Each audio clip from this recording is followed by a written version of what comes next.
पाकिस्तान इस वक्त गैर मामूली बारिशों और सैलाब की लपेट में है और ये ऐसा नहीं है कि रात 12 घंटे के अंदर ये सारी काया पलट होगी और हमें इसके मुतल्लिक़ इल्म नहीं था।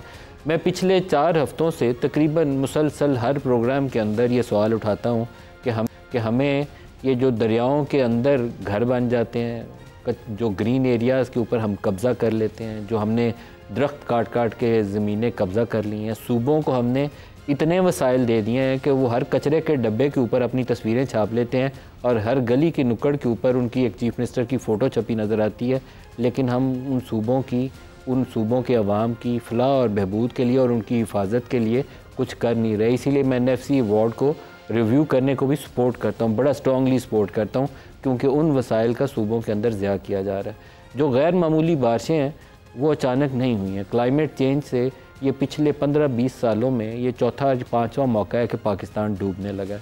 पंजाब के अंदर 1980 की दहाई से शुरू कर लें, 1981 से तो 2025 तक इन 45 सालों में एक परवेज़ लाई की हुकूमत और एक उस नालायक बुज़दार की हुकूमत, अगर ये दो को आप साइड पे कर दें तो मोर और लेस शरीफ फैमिली बिला शिरकत गैर पंजाब को रूल करती रही है और इस्टेब्लिशमेंट की मुकम्मल सपोर्ट के साथ पंजाब में इनकी हुकूमत कायम रही है।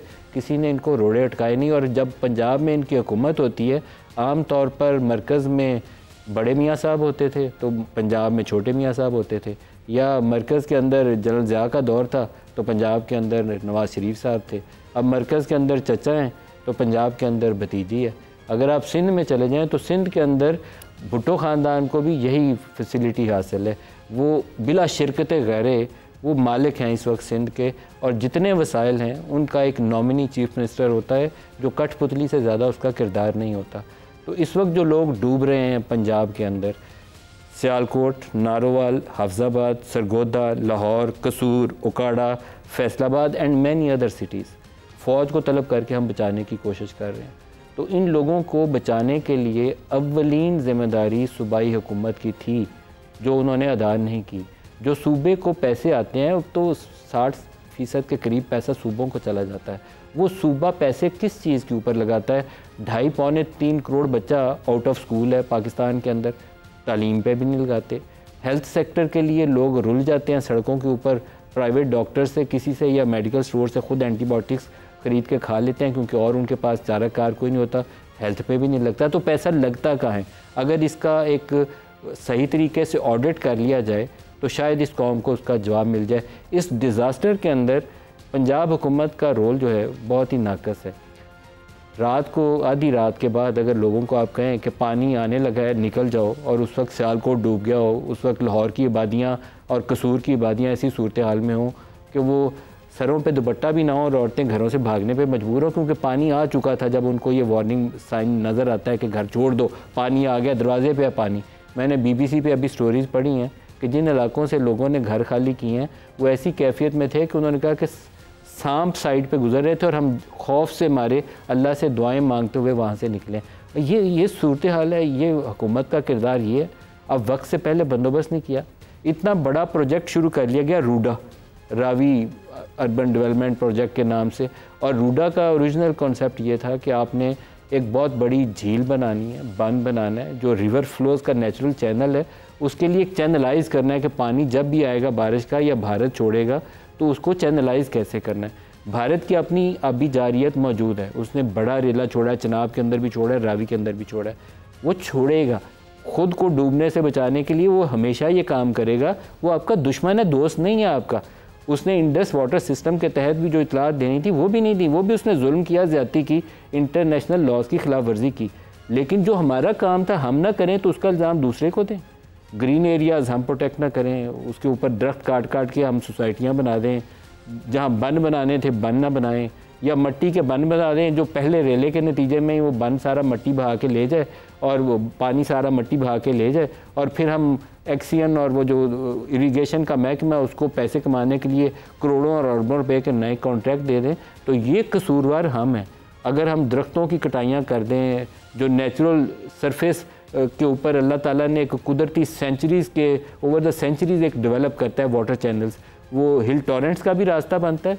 बरसाती पानी आता है तो पहाड़ों से गुजर के किस रास्ते से गुजरेगा, और इसी तरीके से दरियाओं का पानी चाहे 20-30 साल बाद बारिश आए, समा के पानी से जो पिंडी में तबाही हुई, दो जो इर्द गिर्द डेवलपर थे बड़े, उन्होंने समा का वो रास्ता तंग किया, इर्द गिर्द प्लाजे बनाए, उससे तबाही हुई।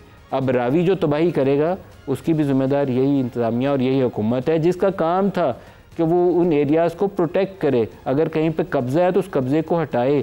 अगर रिवर बेड के अंदर लोगों ने इंक्रोचमेंट्स कर ली हैं तो उनको वक्त पे रिमूव किया जाए। आपका जो लोकल मशीनरी है, चीफ सेक्रेटरी से लेकर आपका पूरा जो डिपार्टमेंट बनाया जाता है सूबाई सतह पर, वो बनाया इसीलिए जाता है कि आपने सर्विस डिलीवरी करनी है, लोगों की ज़िंदगियों में आसानी पैदा करनी है।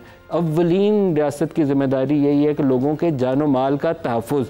तो जानो माल का तहफ़्फ़ुज़ अगर नहीं है, वही अगर कंप्रोमाइज़ हो रहा है, तो फिर तो आप अपनी ड्यूटी अदा करने से कासिर हैं और पंजाब हुकूमत मुकम्मल नाकाम है। और ये पानी आगे सिंध में जाना है तो अल्लाह खैर रखे। लास्ट टाइम जब सिंध में गया था तो उसके बाद जो कुछ हुआ था वो लोगों के लिए बहुत तरस भी आता है और अल्लाह ताला से हम माफ़ी भी मांगते हैं कि इस जगह पे बिठाया हुआ है। हमें शायद रोज़ाना ये भाषण जो आज मैं दे रहा हूँ, साल के 365 दिन यही भाषण देना चाहिए कि शायद किसी को खौफ खुदा आ जाए और वो यूँ हाथ ला के तस्वीरें खिंचवा के साथ कैमरा टीम ले जा के, उससे लोग नहीं बचते, काम करना पड़ता है अमली तौर पर।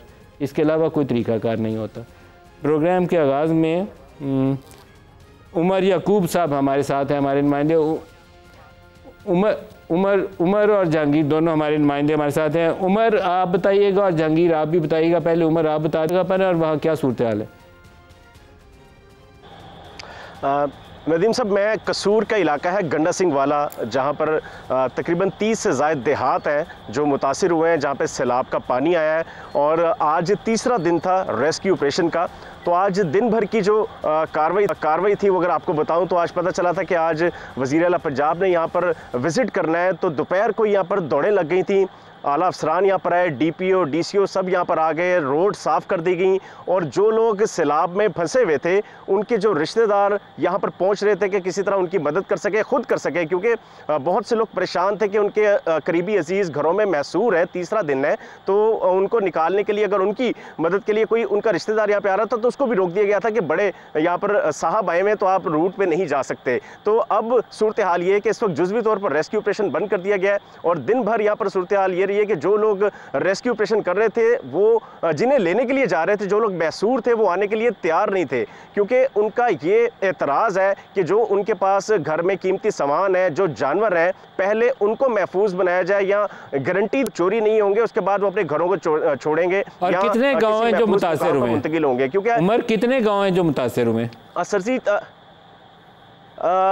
मजमूई तौर पर तो 72 गांव हैं जो छोटे बड़े हैं, जिनके अंदर कम से कम आबादी जो है वो 2000-2500 है। तो 72 के करीब ऐसे गांव हैं कसूर, ज़िला कसूर के, जो मुतासिर हुए हैं, जहाँ पर पानी जमा है। और अभी भी चूँकि यहाँ पर जो कैपेसिटी थी वो 20,000 की थी और जो रेला गुजरा है जो पानी का वो 2,53,000 क्यूसिक का था। मतलब इतना ज़्यादा पानी था। कुछ जगहों पर जब मैं रेस्क्यू टीम के साथ जा रहा था तो वो बता रहे थे कि यहाँ पर 2-2 मंजिला घर थे जो कि नीचे हैं और उसके ऊपर से हम लोग गुजरे। मतलब 26 से 30 फीट का पानी यहाँ पर जमा है और वहाँ पर उससे आगे जो गांव है उनके अंदर, जो घरों के अंदर लोग हैं, वो भी महसूर है। ज़्यादातर खवातीन है, क्योंकि उनका ये कहना है कि जब पुलिस यहाँ पर जाती है, अगर खवातीन अभी भी अंदर, जब जाते हैं, खवातीन अभी भी अगर उन घरों के अंदर हैं तो उनको रेस्क्यू कैसे किया जाएगा? नदीम साहब, डेफिनेटली वो तो घर छोड़ने के लिए तैयार ही नहीं है। ये आपको अगर मेरे अक्का पे लाइट्स नज़र आ रही है ना, तो ये एक आरजी सा उन्होंने एक शहर सजा दिया है कि यहाँ पर लोगों को रिलीफ दिया जाएगा। यहाँ पे कोई लोग मौजूद नहीं है, कोई जिम्मेदार यहाँ पर मौजूद नहीं है। एक तहसीलदार है जिसकी सरपरस्ती के अंदर इस वक्त ये रेस्क्यू ऑपरेशन देखा जा रहा है। ना DCO है, ना ही कोई और बंदा जो यहाँ पर उनको एवैक्यूएट कर रहा हो।